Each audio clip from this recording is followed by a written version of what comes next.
मुख्यमंत्री मनोहर लाल खट्टर जी, आपकी 9 साल की फेल सरकार से जो 9 सवाल आम आदमी पूछ रहा है, उसमें से आज चौथा दिन चौथा सवाल, और चौथा सवाल जुड़ा हुआ है प्रदूषण और पराली के मुद्दे से। मुख्यमंत्री जी, आज सुबह जब आप उठे, जब हरियाणा के लोग उठे, तो पूरे देश के सबसे प्रदूषित 12 शहरों में से 6 शहर हरियाणा के थे। आखिर क्यों हरियाणा के लोगों को जहरीली सांस लेने के लिए मजबूर होना पड़ रहा है? आखिर आपकी सरकार ने प्रदूषण से संबंधित प्रबंधन का कोई भी इंतजाम क्यों नहीं किया? आपकी सरकार में प्रदूषण लगातार हरियाणा के अंदर क्यों बढ़ता चला गया? दिल्ली में इतनी डेंस पॉपुलेशन है, उसके बावजूद पिछले 8 सालों में दिल्ली के अंदर 30% तक प्रदूषण में कमी आई है, क्योंकि दिल्ली सरकार ने उसके लिए एफर्ट किए। वहां पर सीएनजी की बसें चलती थी, अब इलेक्ट्रिक बसें चलाई गई। हरियाणा में डीजल की बसें चलती थी, आपने सीएनजी की तरफ जाने का और उसके बाद इलेक्ट्रिक बसों की तरफ जाने का कभी नहीं सोचा, कोई ख्याल नहीं आया, इस बारे में आपने कोई कदम नहीं उठाया। दूसरा, वहां पर अगर आप देखेंगे दिल्ली में, वहां पर कूड़ा जलाने पर पाबंदी है, वहां पर उसके लिए 600-700 टीमें डिप्लॉय की गई हैं, उसमें कमी आई। वहां पर कचरा प्रबंधन की व्यवस्था की गई। हरियाणा के अंदर आज तक कचरा प्रबंधन की कोई व्यवस्था नहीं है। हर शहर में कूड़ों के ढेर आप देख सकते हैं, हर शहर में कूड़े को जगह जगह पर जलाया जाता है। तीसरी और सबसे महत्वपूर्ण बात, आपने ग्रीन कवर बढ़ाने के लिए काम नहीं किया।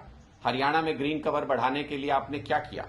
इसी तरीके से जब पराली की समस्या हर साल हरियाणा के सामने आती है, तो आप जो पीड़ित किसान हैं उन्हीं को दोषी बताकर उनके ऊपर सारा दोष मढ़ के आप अपने सर से वो जिम्मेदारी उतार लेते हैं। मुख्यमंत्री जी, ये सरासर गलत है, क्योंकि पराली प्रबंधन करने में आपकी सरकार फेल रही है।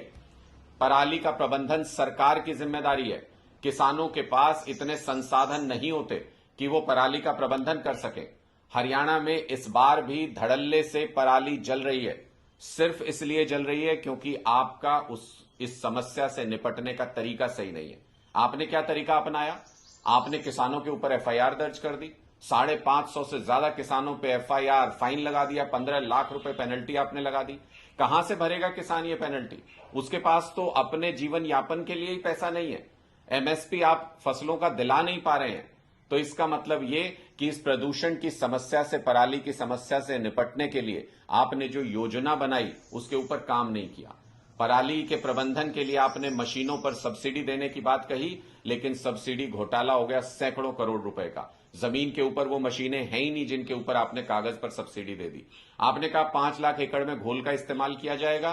कहां है वो घोल? अभी तक नहीं पता कि वो घोल कहां पर है, किस किसान के पास पहुंचा या नहीं पहुंचा। इस तरीके के कुप्रबंधन की वजह से हरियाणा में प्रदूषण की समस्या साल दर साल विकराल रूप लेती जा रही है। आपने चाइनीज पटाखों के ऊपर हरियाणा के अंदर क्या सख्ती से उनके ऊपर बैन करने की, उनको कंट्रोल करने की कोई प्लानिंग बनाई? क्या आपने ग्रीन पटाखों के ऊपर किसी तरीके का कोई ध्यान दिया? त्योहार सर पर है, त्योहार सामने आने वाला है, लेकिन प्रदूषण में लोग बुरी तरह से परेशान हैं, लोगों को सांस लेना मुश्किल हो रहा है। डॉक्टर्स कह रहे हैं कि इतना ज्यादा पोल्यूशन है कि दवाइयों ने भी असर करना बंद कर दिया है। तो मुख्यमंत्री जी, ये चौथी समस्या जो आपकी सरकार का सबसे बड़ा फेलियर रही।